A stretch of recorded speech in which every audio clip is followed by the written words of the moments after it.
Welcome back to the channel. Today I want to talk to you about something that's very important, which is a PDW, a personal defense weapon. I'm going to cover what makes a good PDW. I'm going to provide some options that you have as far as PDWs go. And then lastly, I'm going to go over what my ultimate pick is. So what makes a good PDW? Number one is reliability, because this is a tool that you're going to be relying your life on, and it needs to be reliable. It needs to run at all times, especially when there's adverse conditions and situations. So you need this thing to be flawless and always be running.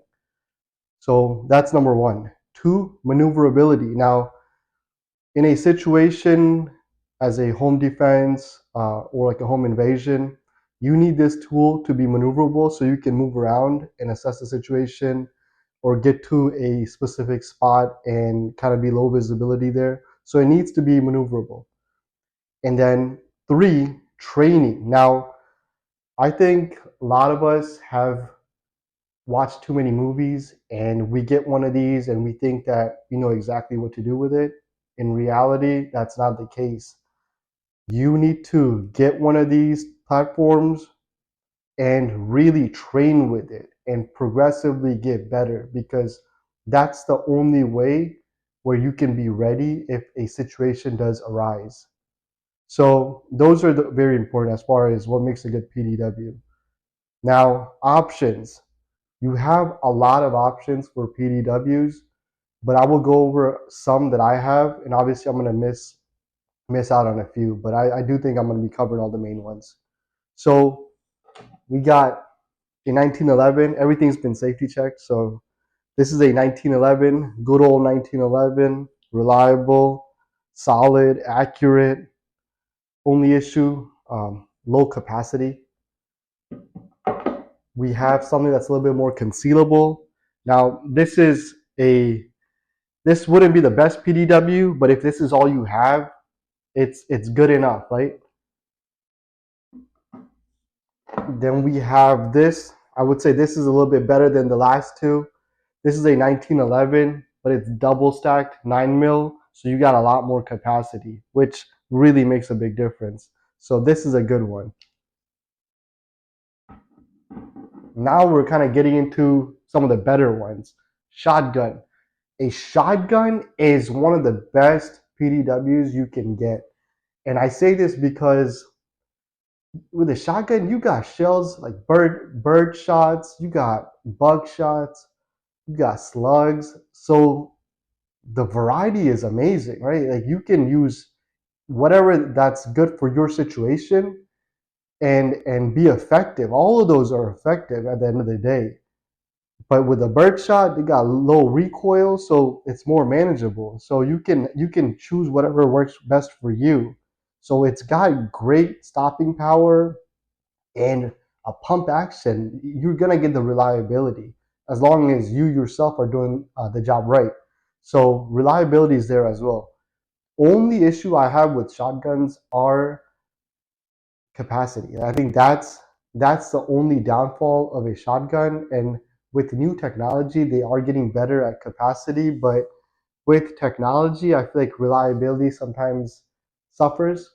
So I wouldn't really rely on one of those. I would rely on a bare bone pump action, but then at the end of the day, then it's going to have a um, limited capacity.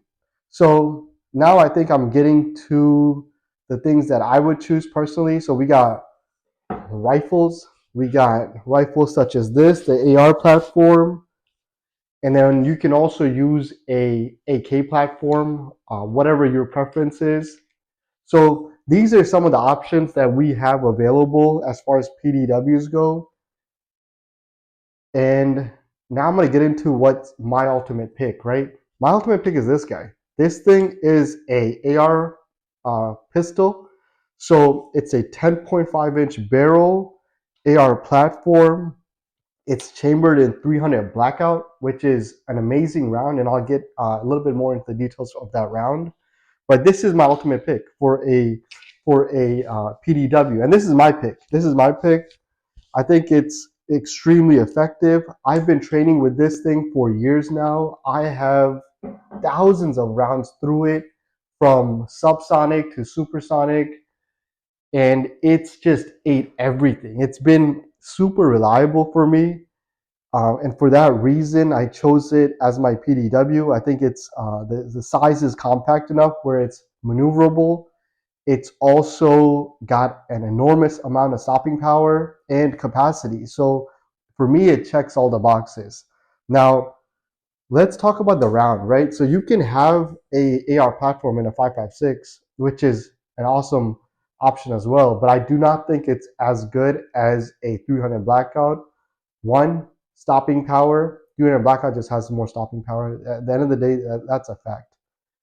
And two, you can have more variety. You can have from 110 grain to 220 grain subsonic. So you just have a lot more options to play with and use according to your scenario. If you live in the city and or in an apartment, a townhouse, or you have neighbors close by, you can use a subsonic round, less penetration, less over penetration. And then if you live out in the rural area where you don't really need to worry about over penetration, you can put a 110 grain in there and that will really stretch it out and go the distance. So this is my ultimate pick for a PDW. Now I'll kind of go over what the setup is. This setup is pretty bare bone stock, and that's really like I like to keep it. I think when you have a tool such as these, you don't want to mess around with it unless you really know what you're doing. So I let the experts create this, and then I'll add on features to it to personalize it. So I added on a aim point scope. I also have a flashlight here, and the scope also has a laser. Now, rails, grip, stock, it's all it's all factory. It's all what came from the factory.